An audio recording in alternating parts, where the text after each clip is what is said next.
So when you said that you were joining Forum, one of the things that you also said is you can select to meet with a lot of different people, but one of the things that it seemed that you wanted to prioritize was people who were thinking about customers more or were potentially closer to customers.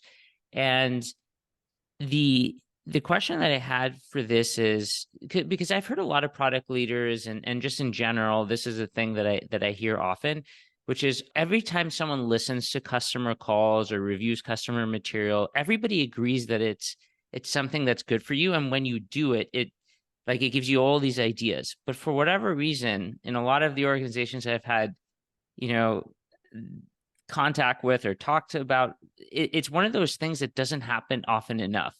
And so I'm just curious, like, is there anything that you've witnessed or put into place where you've made this more of a thing that people do to actually spend time with customers or listen to calls, or like, how do you make this part of the habit of the way people operate? I love that you asked that question. I think that engaging with customers is probably the hardest thing and the most neglected thing that like EPD or product organizations, like extended product do, because we don't really see it this way, but the frictions in front of it are quite large, right? Let's think about what it means to talk to a customer if you are in a decent sized company. First of all, you have to generate a list of the customers. And it's not trivial to do that. You have to find the right customer because you're not building for everybody. And then you have to reach out to them. And then you have to schedule them. Most of them are too busy. They're not this, your software is in the center of their lives. And then you have to then connect them to the right person in the organization who's asking. Especially you want to do it at scale. My point being that this chain of this workflow is actually pretty difficult. And it's not enough maybe to set up a panel, although that's possible. I did that at Twitter with, various panels of different kinds of our customers. And so I guess point being that this is very costly, takes a lot of time. So why am I making this point?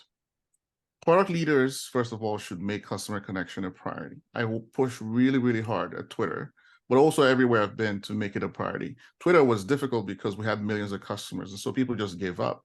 And that's what happens with big companies. PMs should block off their calendars, basically, right? And make sure that there's no interruptions for customer time. This is very important. What I try to encourage PMs to do is I give them license to do, and designers, by the way, to do 20% of their time on customers, and that I would defend them if people try to break that 20% rule. Why do I do that? Because I know that very few people actually spend 20%, but maybe if people spend 10%, then I'm being very successful. The other last thing is you should deploy product operations, if you have that as a role, to make that customer connection easy. At Calendly, we would schedule customer calls on PM calendars automatically. So basically, it's just on your calendar. It's all set up.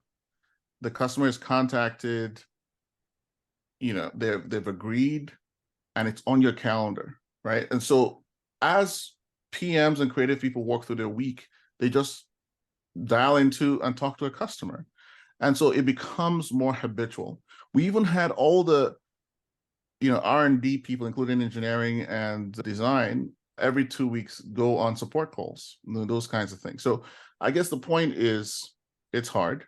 And if you make it like, a little bit of discipline, oh, you got to do this, and just, like be stern about it, it's not going to work.